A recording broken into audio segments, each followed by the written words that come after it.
Kabe, Berimba Kareba Komiu. Mudah-mudahan Anda selalu dalam kondisi sehat dan terus bersemangat.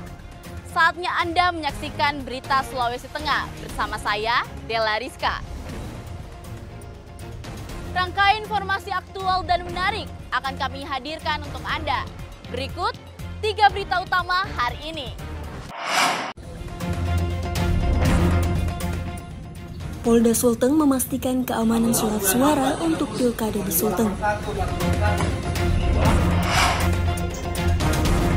Angka konsumsi ikan di Sulawesi Tengah meningkat selama tahun 2024. Kelangkaan bahan bakar minyak jenis solar terjadi di Kabupaten Parigi Motong.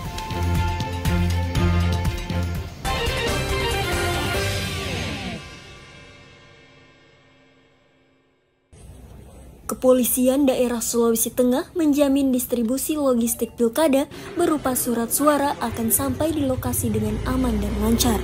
Surat suara tersebut akan dibawa ke kabupaten yang akan melaksanakan pilkada dengan mendapatkan pengawalan aparat kepolisian dan aparat gabungan yang tergabung dalam Satuan Operasi Mantap Praja. Surat suara tersebut telah tiba di Bandara Mutiara Sis Al-Jufri Palu dengan menggunakan 2 pesawat.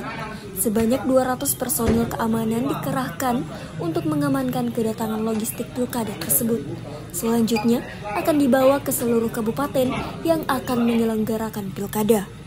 Pesawat pertama akan membawa surat suara menuju Kabupaten Banggai, Kabupaten Banggai Laut, dan Banggai Kepulauan. Sedangkan pesawat kedua akan membawa surat suara ke Kabupaten Buol, Toli-Toli, Parigi Motong, Donggala, Sigi, dan Kota Palu. Pesawat kargo yang membawa surat suara pilkada serentak tahun 2024 di wilayah Provinsi Sulawesi Tengah telah tiba di Bandara Mutiara Sis Al-Jufri Palu. Adapun surat suara yang dibawa pada penerbangan pertama ini adalah untuk wilayah Kabupaten Banggai Bersaudara, yaitu Kabupaten Banggai Kepulauan, dan Kabupaten Banggai Laut. Dan dilaporkan juga bahwasanya untuk penerbangan kedua nantinya yang diperkirakan akan tiba pada pukul 12.00 waktu Indonesia bagian tengah. Satgas Operasi Mantap Praja Tinombala 2024 Polda Sulawesi Tengah mulai dari tahap kedatangan surat suara, kemudian pembongkaran dan pengawalan akan terus dilakukan. Ini sebagai bentuk daripada komitmen Operasi Mantap Praja Tinombala 2024 untuk memastikan surat suara yang datang akan sampai di tujuan di gudang-gudang KPU kabupaten kota yang ada di Provinsi Sulawesi Tengah. Demikian yang dapat dilaporkan. Pilkada serentak tahun 2024 akan berlangsung di 10 kabupaten dan kota di Sulawesi Tengah, termasuk diantaranya pemilihan gubernur dan wakil gubernur Provinsi Sulawesi Tengah. Syamsuddin Tobone melaporkan dari Palu. Sulawesi Tengah memiliki kekayaan hasil laut yang melimpah, terutama ikan. Tak heran jika penduduk Sulawesi Tengah gemar mengkonsumsi ikan yang dikenal memiliki protein tinggi. Berdasarkan data Dinas Kelautan dan Perikanan Sulawesi Tengah, angka konsumsi ikan alias AKI di Sulawesi Tengah per 2024 sebanyak 71,8 kg per kapita per tahun. Angka ini mengalami peningkatan 6,6% dari tahun sebelumnya. AKI Sulawesi Tengah saat ini masih di atas rata-rata nasional. Pemerintah Provinsi Sulawesi Tengah terus menggenjot dan memotivasi masyarakat dalam mengkonsumsi ikan. Apalagi kandungan protein ikan sangat membantu dalam meningkatkan kecerdasan anak. Tapi walaupun juga demikian, tapi konsumsi ikan itu minimal itu atas kalau dilihat dengan negara-negara lain, kita sebaiknya ditingkatkan, dan itu minimal itu di angka 90 sampai 100 kg per kapita per tahun. Itu gambaran yang perlu kita dorong ke tingkat masyarakat. Hal yang berkaitan dengan pemberdayaan nelayan dan sebagainya, infrastruktur nelayan tetap kita laksanakan, bantuan-bantuan baik itu bantuan sosial, dukungan dari pihak-pihak perusahaan, kemudian juga hal yang berkaitan dengan CSR juga kita supporting supaya nelayan kita juga berdaya. Kami juga mengembangkan untuk infrastruktur, rehabilitasi pelabuhan, perikanan itu juga kami laksanakan supaya ikan yang mendarat betul-betul tepat dia mendarat dan juga hal yang berkaitan dengan higienitas. Apalagi keuntungan lainnya, sebagian besar wilayah Sulawesi Tengah berada di wilayah pesisir.